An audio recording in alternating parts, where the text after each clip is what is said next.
Good morning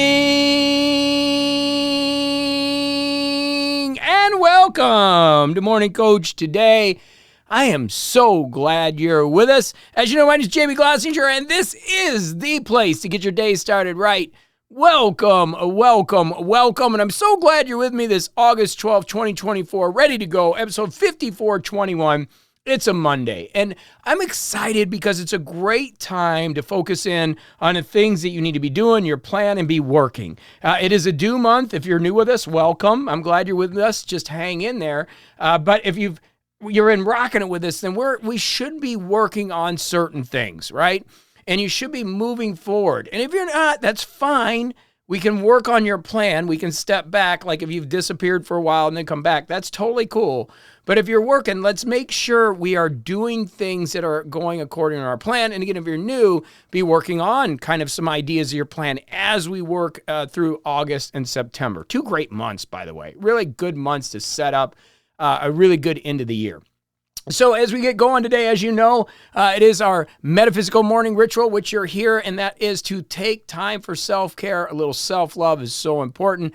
I've been working towards a August 27th here in a few weeks, half marathon. I said I would never run long. I don't like it. I get bored, but I got to tell you, I've been loving it. I'm falling in love with these long runs and just being able to be quiet in my mind. I'm falling in love with trying to break a sub 21 5K and then a sub 25K. I'm having a blast with this, and just having to take care of my body at 55 to be able to do it really makes me focus in. Now, you don't have to do those type of goals, but it is always good to have something you train for, because your self-care will be much better if you're training for something. And so for me, I got a half marathon coming up on the 21st, and I want to do like a sub 145, 1 hour and 45 minutes. Love to get to 130. I don't know if I'm going to get there, but under 2 hours and 145, I'd be really happy with that performance. So make sure you're taking time for self-care. And if you can train for something, that's an important part. Obviously, listen to the CoachCast. Get here as much as you can. 3 times is great. 4 times is better. 5 times is fantastic. Get that energy and stick with your plan. Remember, there's a method to this madness. There's a big overall plan, and I will tell you the things you need to be doing, like this month's a due month. And along that plan is then obviously doing our 7 Ps, which includes having the proper perspective, setting the daily priorities, focusing on improved performance, make sure you have patience, keep a great posture, get those shoulders back, stay in the moment, stay present, and persist. Keep moving forward. It's really critical in the things that we do. And once you get that done, obviously get in your planner, get those sacred 6 items, things you're going to do today, check it off. If you're using a whiteboard planner, our planner, whatever you're using, make sure you're understanding the things you need to do. Maybe you're using the consistency area in our planner, which is a great way to stay consistent on your goals and new habits you're creating. Stay focused in those areas. And by the way, a lot of people ask me about that sacred 6 or to-dos, things that are going to move you forward. And you can move a lot of the stuff like self-care and stuff into the consistency area. For me, it's not drinking. For me, it's about staying consistent in my health and the things that I'm doing. Writing, these things all go in the consistency area, and they don't show up in my to-dos, just so you know, in that sacred 6 area. Okay? You need more on that, let me know. Always provide you more resources. And finally, a couple other things. If you really want to do it, take a picture, send it in. The companion's there for you. And then, of course, stop by the community for accountability, questions, and support. And there's a lot going on there. Special coach cast going on some of the things we're doing in the community. Don't want to spend a lot of time here, so keep an eye out for those coming in your inbox, okay? So really great week this week. What do we got planned? Well, we're going to talk about how to get more of what you want, or how to get what you want. We're going to get into some assertiveness, and we're going to talk about some things this week to really make sure you're getting what you want. I'm excited about that. Book study, obviously, we're going through The Go-Giver, one of my favorite books of all time. Going to hit a few chapters tomorrow. Wednesday, we're going to talk about finding your voice and really understanding what is your voice. What are you projecting out there? Thursday, we got SJB. I hate social media. I get a lot of people sending that in. I hate social media. So we're going to talk a little bit about using social in a different way to get what you want. We're going to have some fun with that. Friday, we're going to talk about focus on financial assertiveness. making sure your finances are good and they're coming in. Saturday, of course, is Dr. Paul. We love Dr. Paul. He's been doing great. And Sunday, we're going to talk about spiritual strength.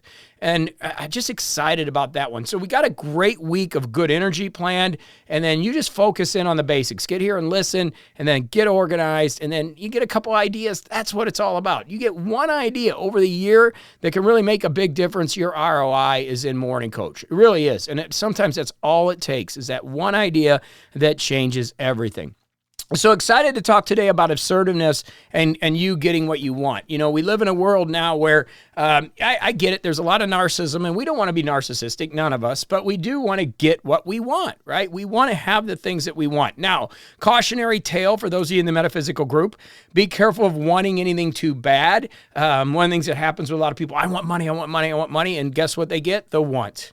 Okay, and they're just constantly wanting money. Be careful with that. If you really understand the power that we have, if you just let go and just start living your life and focus on your daily task, a lot of things come into your life. It's the pressure you put on yourself to want, that just doesn't allow things to come into your life. I see it a lot with a lot of young people too that are struggling. They want to be a social media person. They want to do this. They want to do that. And they want it so bad that they're willing to sacrifice a lot of things in their life. And if you don't need to do that, you really don't. If you just focus, organize, work your plan, and take it day by day, you can have a lot of things that you want. And again, I'm going to go back to Zig Ziglar. It's not even in my notes. And I love this, though, as we get into value and understanding value. You can have whatever you want in your life. This is from Zig Ziglar. You can have anything you want in your life if you help enough other people get what they want. I've lived by that my entire life, and it does work. Okay, so one of the things that we can do is actually put that energy out there. Go out there and work to help other people. Find ways to put value in other people's lives, and all of a sudden, you start to get the things you want. But how do we become more assertive? How do we break out of our shell, when you're around narcissistic people or you're around that group of people, and all of a sudden, you have to be assertive to get what you want, right? Well, one of the things we need to do is first, let's choose our battles wisely. I'm known as an energy guy. I can talk my way through a lot of things.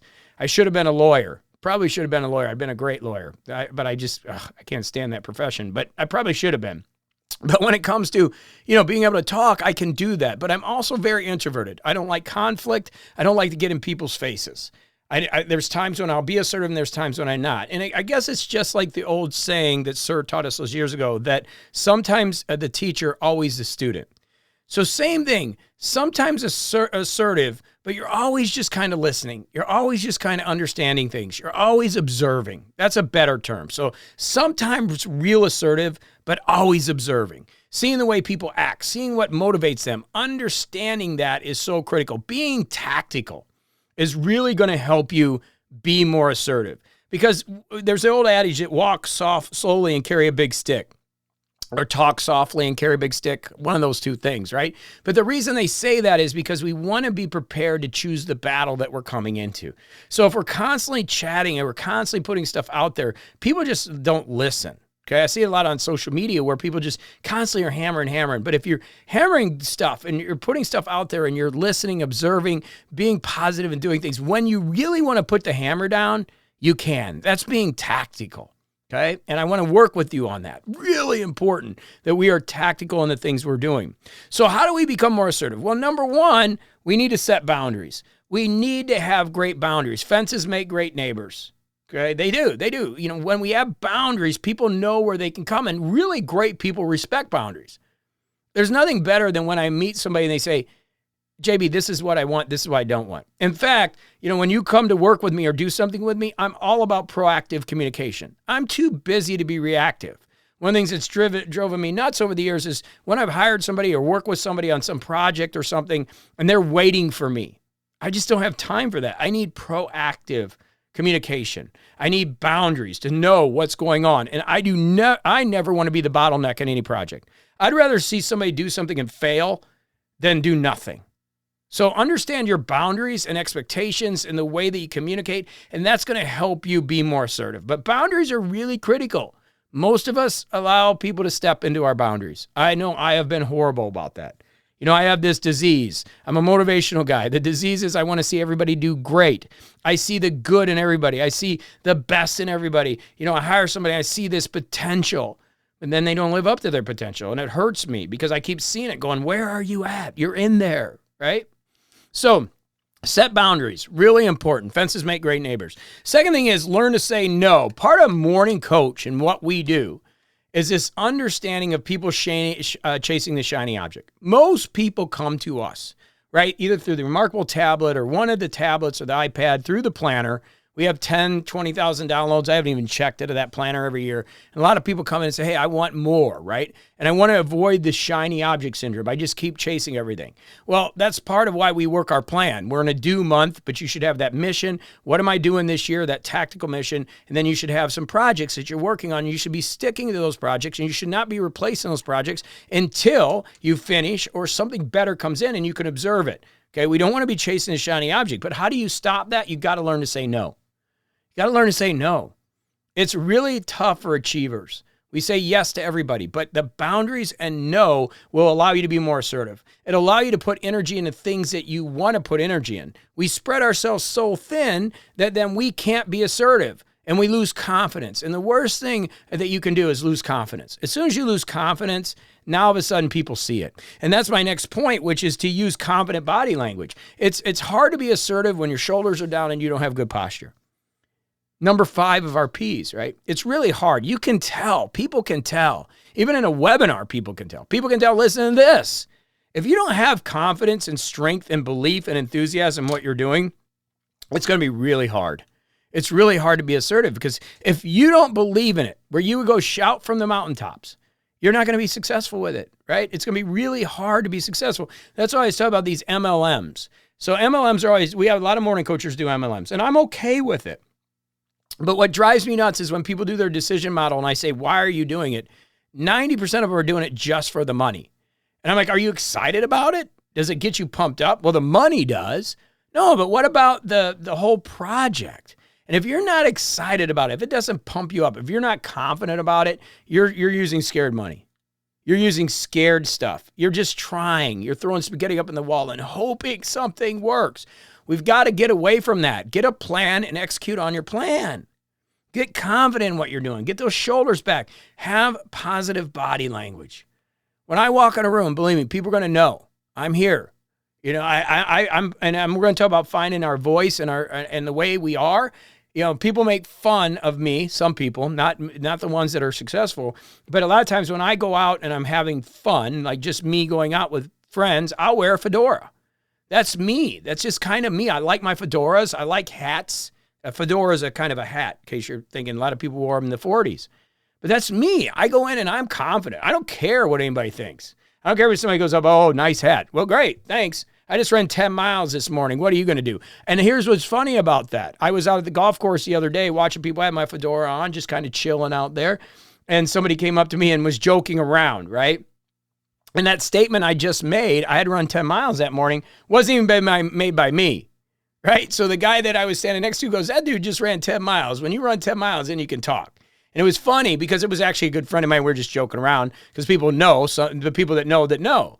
But my point is, if you're confident, you can pull anything off. There's an I used to tell this story, and I'll tell it again. But when I was younger, you know, we were trying to get women in Miami. Excuse my storytelling here, but we were going after girls, right? We're young guys trying to find a girlfriend, and I had no money. I was broke. But my buddy had a hookup, and the hookup was a hookup to a guy that sold watches, right? And he sold fake watches. So it's funny because Pilar was in town last week and we were together and she had flown in and we were flying back and forth. But this week she happened to be in and we were looking through some old stuff and in there was my old Omega watch. And I used to watch, this was way before Pilar, I used to wear that. And we would go to the bars, right, and hang out and I would have my fake Omega watch with the tick and people would be like, you know, they could tell it was fake. They could tell it was fake because it would tick, Omega sways. But why I'm telling you that, because we're idiots. We were trying to do this, you know, like be something we weren't. But what's crazy is if I took that same watch and I wore it today to the same place I used to, everybody would think it was real. Why would they think it's real? What happened in those years? It's because I'm more confident. Nobody would ever think that I would wear a fake Omega. I have a real one now, and I like wearing it sometimes. But there's no way that anybody would even think it was fake. Maybe somebody, but most people would just, because of my confidence and energy, would believe it's real. You'd be surprised at what you can do when you just act like you own it And this isn't being narcissistic. This is being confident. There's a big difference. You can get in almost anywhere if you're confident and you look the part and you act the part. And that's not fake it till you make it. That's just confidence. Okay? So understand being positive. We're going to talk about finding your voice in your uniform this week.